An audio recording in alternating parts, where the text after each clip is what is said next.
तो बच्चों इस वीडियो लेक्चर में हम आपको बताएंगे सारे फॉर्मूले और सारी एसआई यूनिट्स जो कि वर्क एंड एनर्जी चैप्टर से रिलेटेड हैं। तो सारी एसआई यूनिट्स और वर्क एनर्जी के जितने भी फॉर्मूले हैं उसको ध्यान से आप लोग देखिएगा।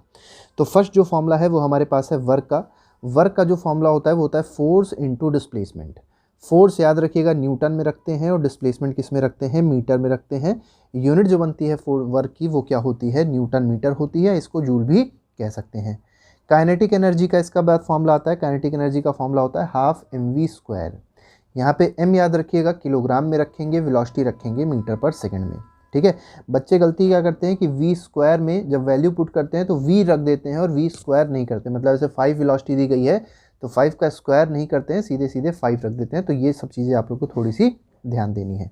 पोटेंशियल एनर्जी का इसी तरीके से फॉर्मूला है, याद रखिएगा कौन सी पोटेंशियल एनर्जी है, ये ग्रेविटेशनल पोटेंशियल एनर्जी है और इसका फॉर्मूला होता है m इंटू जी इंटू एच। ये m क्या है, m है मास, किलोग्राम में रखा जाएगा। g क्या है, g is acceleration due to gravity.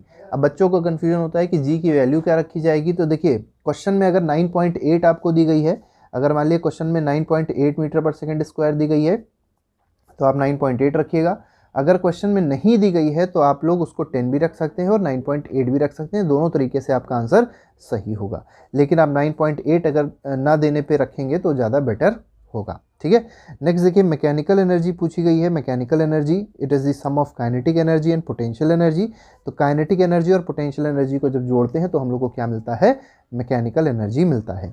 Kinetic energy क्या होती है, energy of a body due to motion, due to virtue of motion is called kinetic energy. मतलब जो बॉडी मूव कर रही होती है तब जो एनर्जी होती है बॉडी में, that is called kinetic energy.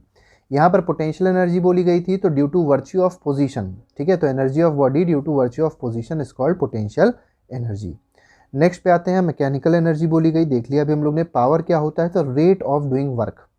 Formula क्या है, वर्क अपॉन टाइम फॉर्मूला होता है। ठीक है, वर्क आप लोग याद रखिए जूल में रखेंगे, टाइम आप रखेंगे सेकंड में, तो यूनिट क्या बन जाएगी, जूल पर सेकंड बन जाएगी। और इसी जूल पर सेकंड को क्या कहा जाता है, वॉट भी कहा जाता है, WATT वॉट कहा जाता है।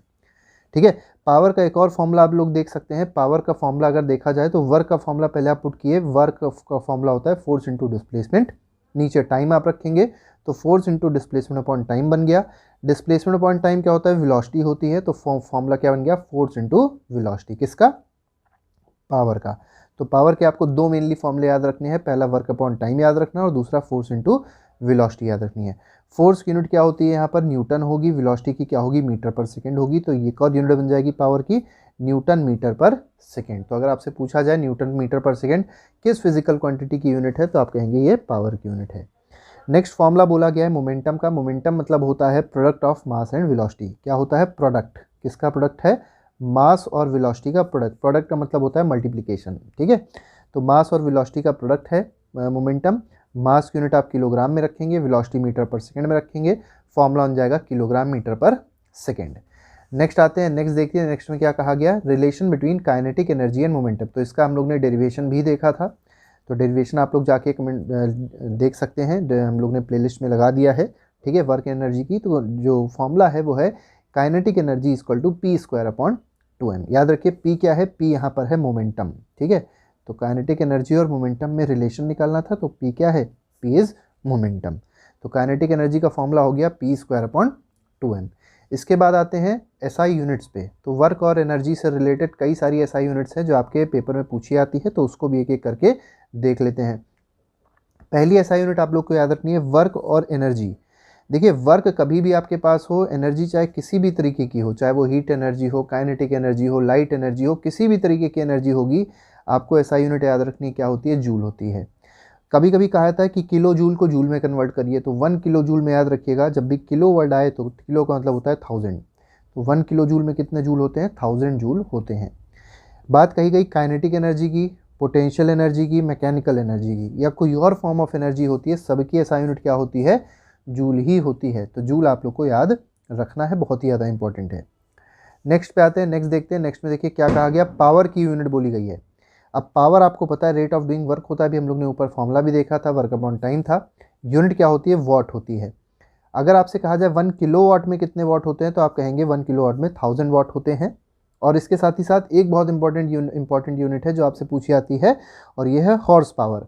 आपसे पूछा जाता है 1 हॉर्स पावर में कितने वॉट होते हैं, तो 1 हॉर्स पावर में याद रखिएगा 746 वॉट होते हैं।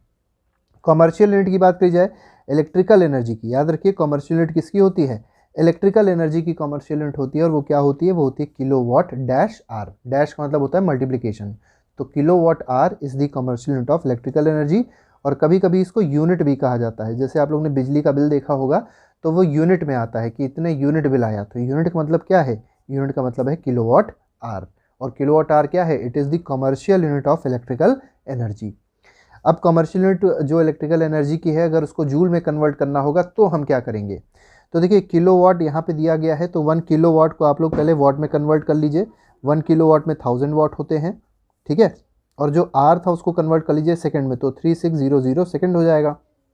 फिर क्या करिए, 1 किलोवाट आर है, इसको आप क्या करिए 1000 को 3600 से मल्टीप्लाई कर दीजिए, तो क्या मिल जाएगा 3.6 इंटू 10⁶ जूल मिल जाएगा, ठीक है, क्योंकि जूल का मतलब क्या होता है, जूल का मतलब होता है वॉट डैश सेकंड। तो देखिए हमने इसको वॉट में कन्वर्ट किया, इसको सेकंड में कन्वर्ट किया, तो क्या बन गया, वॉट सेकंड बन गया, और वॉट सेकंड को क्या कहा जाता है, जूल कहा जाता है। तो इसका मतलब क्या पता चला, 1 किलोवाट आर में 3.6 इंटू 10⁶ जूल होते हैं। तो वही चीज़ यहाँ पर देखिए लिखी गई है कि 1 kilowatt hour is equal to 3.6 into 10⁶ joule. Momentum की यूनिट देखेंगे तो मोमेंटम की जो यूनिट होती है वो होती है किलोग्राम मीटर पर सेकेंड, ठीक है। अब यहाँ पे एक इंपॉर्टेंट चीज़ देखिए जो नोट में लिखा गया है वो क्या है कि all energies have SI unit joule, सारी जो एनर्जीज होती हैं उनकी एसआई यूनिट क्या होती है, जूल होती है।